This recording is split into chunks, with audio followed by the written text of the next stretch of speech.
Monsieur le Président, je suis chef de groupe. Hein. Ok. Merci. 15 minutes. Merci.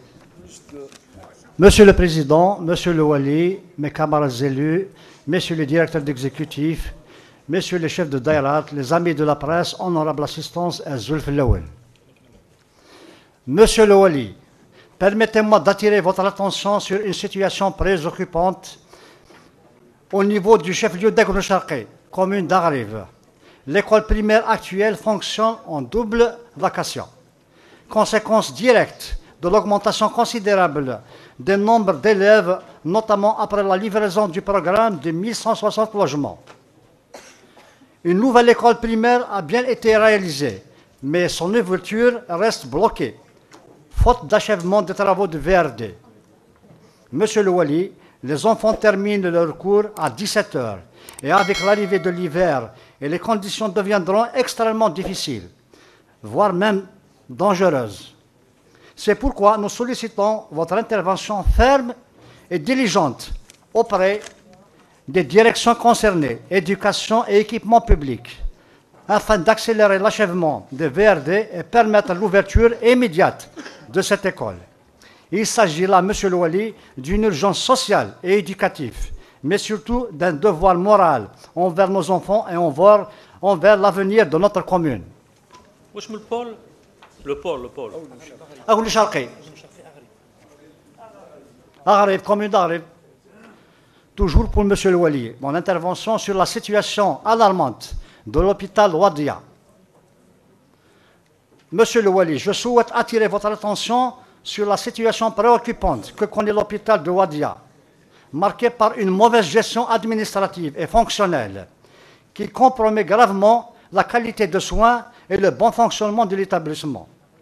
Malgré votre visite sur le site et la décision claire que vous aviez prise pour le lancement des gardes chirurgie en H24, en instruisant la direction de mobiliser les moyens humains et matériels nécessaires, la situation a connu depuis une détérioration totale. Aucune suite concrète n'a été donnée à votre instruction. Aujourd'hui, l'hôpital... Ce que vous dites, il n'y a pas d'urgence 24 sur 24. C'est ça. Est-ce qu'il y a la garde des urgences 24 sur 24, ça ne se fait pas. Je parle de la chirurgie. C'est ça. Voilà. Donc il n'y a rien qui n'a été fait. Est-ce que vous êtes sûr que la garde, la chirurgie vous laissez la garde, bien okay. sûr. Je le dis, bien sûr. Et je confirme. Aujourd'hui, l'hôpital souffre d'un refus systématique d'achat de matériel chirurgical élémentaire, d'une mauvaise répartition du personnel paramédical et d'une gestion unilatérale de la direction qui agit sans concertation ni avec le staff médical ni avec le conseil médical, dont les décisions ne sont ni respectées ni appliquées. Les médecins spécialistes sont rares. La diabétologie n'assure qu'une seule permanence hebdomadaire. Les internistes ne sont présents que les dimanches et mercredis. La communication entre la direction et les praticiens est quasiment inexistante. Le personnel infirmier subit une réaffectation anarchique, décidée de manière arbitraire, souvent pour déstabiliser les services qui fonctionnent correctement. Les budgets sont sous-estimés et mal répartis, freinant toute initiative d'amélioration et cassant la cadence d'un hôpital qui a pourtant besoin de la mobilisation de tous ces acteurs. Monsieur le Wali, cette situation ne peut plus durer. Les décisions que vous aviez prises doivent être appliquées sans délai. L'hôpital de Wadia doit retrouver sa mission première, soigner soit dans la dignité, dans un cadre organisé et solidaire et respectueux du travail collectif entre la direction, médecins et personnel paramédical. Toujours pour Monsieur le Wali. Monsieur le Wali, la population de Ain Hammam vous sollicite une fois de plus avec espoir et confiance pour la prise en charge urgente des problèmes qui paralysent notre commune depuis trop longtemps. À travers ma voix, c'est toute une population désemparée, digne et patiente qui vous appelle à prendre une décision juste et courageuse, celle de l'ouverture immédiate du marché hebdomadaire et de la route du boulevard Colonel Amiroche reliant le monument au centre-ville. Ces deux espaces vitaux pour la vie économique et sociale de la ville demeurent fermés pour des raisons incompréhensibles, alors qu'ils étaient ouverts durant toute la période de démolition, au moment même où le danger était imminent. Aujourd'hui, rien ne justifiait leur mise sous cadenas. Sinon l'incompréhension et la frustration d'une population déjà éprouvée. Monsieur le Wali, vous n'ignorez pas que Ain Hammam souffre d'un chômage endémique et d'un ralentissement économique sans précédent. La fermeture du marché, espace de vie et d'échange, prive les habitants de produits à prix abordables et asphyxie les petits commerçants. Déjà fragilisés par la crise, quant à la fermeture du boulevard Colonel Amiroche, elle coupe le cœur de la ville, pénalisant la circulation, le commerce et le lien social. Ces deux décisions, pourtant réversibles, peuvent être corrigées immédiatement et sans attendre la fin de l'étude technique, confortement et reconstruction, lesquelles pourront suivre le cours normal sous votre supervision éclairée. Monsieur le Wali, Ain Hammam est une commune symbole, une terre de moudjahidines, un bastion de la révolution et de la dignité nationale. Ces enfants ne réclament ni privilèges ni faveurs, mais simplement justice, équité et considération. Ils placent leur confiance en votre sens de l'écoute et votre attachement au développement équilibré de toutes les communes de la wilaya. L'ouverture du marché et de la route du boulevard Colonel Amiroche serait un signal fort et réconciliation entre l'administration et les citoyens. Une bouffée d'espoir pour toute une population qui veut simplement vivre et travailler dans la dignité. En rendant au marché et au boulevard Colonel Amiroche leur rôle de cœur battant, vous rendrez une vie à une ville qui a trop souffert et trop attendu. Agir aujourd'hui, c'est écrire une page d'espoir.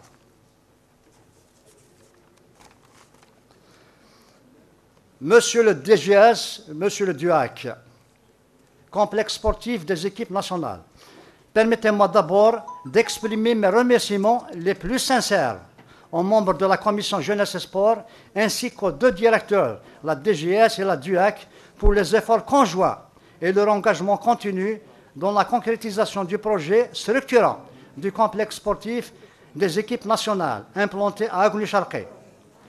Ce projet d'envergure nationale, d'espoir et de fierté et de prestige pour l'ensemble des mouvements sportifs algériens. Cependant, afin de permettre à ce complexe de remplir pleinement sa mission, nécessite qu'on lui greffe la réalisation d'un stade en gazon naturel, un terrain de tennis et une piscine olympique.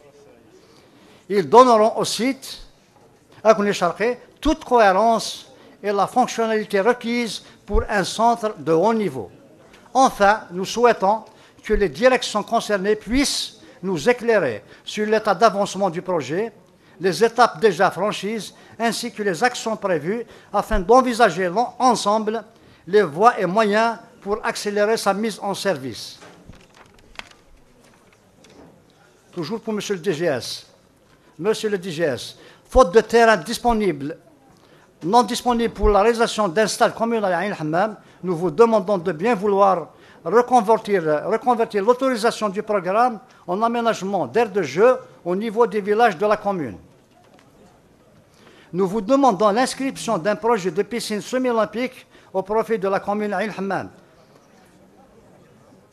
Nécessaire à la réalisation, l'assiette, le terrain est nécessaire et sa réalisation est disponible. Monsieur le DE, permettez-moi de vous interpeller au sujet d'une situation alarmante qui touche nos établissements moyens et secondaires dans la commune de Ain Hammam. Il y a aujourd'hui un véritable laisser-aller qu'il n'est possible d'ignorer. Nos établissements sont dans un état de dégradation avancé, traduisant un manque criant d'entretien et d'intérêt. Le lycée Ben Boulaïd ne dispose ni de salle de sport, ni d'aire de jeu, ni même d'une bâche à eau. fonctionnels pour l'indisponibilité et le bon fonctionnement de l'établissement. Au lycée Hossein Ait Ahmed, la Bachao existe, mais elle demeure inexploitée. En raison de sa dégradation, le CEM Amar al-Sheikh, quant à lui, présente des façades délabrées qui ne reflètent à rien l'image de l'établissement éducatif digne de son nom. Monsieur le directeur, nos enfants méritent mieux. Ils ont droit à des établissements sains et sécurisés et favorables à l'épanouissement scolaire. Je vous interpelle avec insistance pour qu'une intervention urgente et concrète soit engagée afin de remédier à cette situation préoccupante. Il va de l'image de notre école, mais surtout de l'avenir de nos enfants. Monsieur le DSP, nous vous remercions vivement pour avoir répondu favorablement à notre attente concernant l'ouverture de la polyclinique de Ain Hammam en H24, totalisant 14 spécialités. Toutefois, nous vous serions gré de bien vouloir prendre en considération les doléances de la population en procédant à son renforcement en moyens humains et matériels afin d'assurer un service public de santé à la hauteur des besoins croissants de notre localité. Toujours pour Monsieur le DSP. Permettez-moi d'attirer vivement votre attention sur une situation inacceptable qui touche nos centres de santé dans les villages reculés. Voilà maintenant plus de 5 mois que l'infirmier a déserté le centre de santé de Tizoumelou et depuis 2 mois celui d'Ait Khalifa, commune d'Abi Youssef, qui connaissent le même sort. Je vous demande donc fermement d'instruire vos responsables de la polyclinique de Farhanen pour mettre fin à ces pratiques irresponsables, laissant des villages entiers dans la moindre couverture sanitaire. Monsieur le DSP, ces villages méritent au minimum la présence d'un médecin au moins 2 fois par semaine. Nous attendons de votre part une réaction concrète et rapide. Je termine avec le DFP, la Direction de la formation professionnelle. Monsieur le DFP, je prends la parole parce que notre artisanat, notre fierté mérite mieux que le silence. Le CFPA de Ain Hammam a réouvert ses portes. Les stagiaires ont repris leur formation, mais l'artisanat de Ouarzen lui attend toujours son sort. Cet artisanat est un patrimoine vivant, un savoir-faire transmis de génération en génération. Le laisser s'éteindre, c'est oublier une part de notre identité. Aujourd'hui, je vous demande clairement, Monsieur le Directeur, de nous répondre à ces quelques questions suivantes. Quel avenir pour l'artisanat de Ouarzen? Que comptez-vous faire pour la relancer? Nos jeunes attendent de vous un geste salvateur, une décision objective afin de redonner l'espoir.